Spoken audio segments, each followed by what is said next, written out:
I got involved with Mattapan on Wheels at a very young age, actually, at 9 years old, with my father. For Ishmael Hazelwood, that moment in his neighborhood church parking lot was life-changing. It showed him the power of community, a power he's been exercising for a decade, now leading bike rides as a volunteer. My biggest thing is kind of to emphasize and defy stereotypes. This is for everyone. I want to see like a 9-year-old, like how I was when I was 9, start to do this ride consistently and maybe one day be a youth bike leader as well. And that's exactly the kind of story that inspires Chevelle Olivier. She was hired at the Mattapan Food and Fitness Coalition when she was just 17 years old and is now the executive director.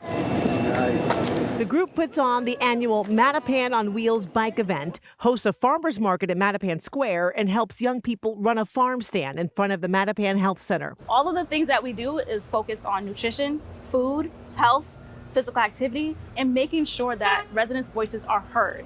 After attending a youth bike summit in another city, she knew she wanted to bring the event to Boston. To be able to be in this space with young people, more specifically young people of color that were interested in cycling, that was very amazing.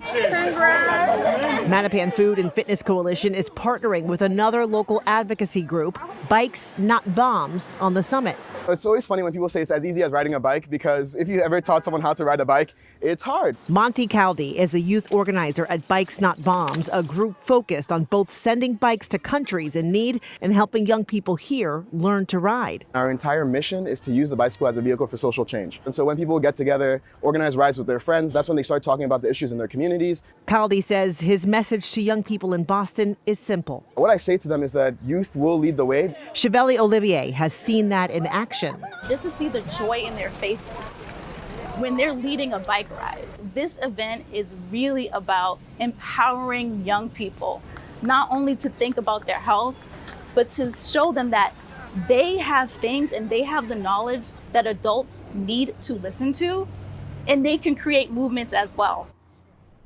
Incredible to see. It's a great organization. The National Youth Bike Summit, by the way, will be a 3-day event starting May 30th at Roxbury Community College. There'll be keynote speakers, workshops, and a group ride across Boston.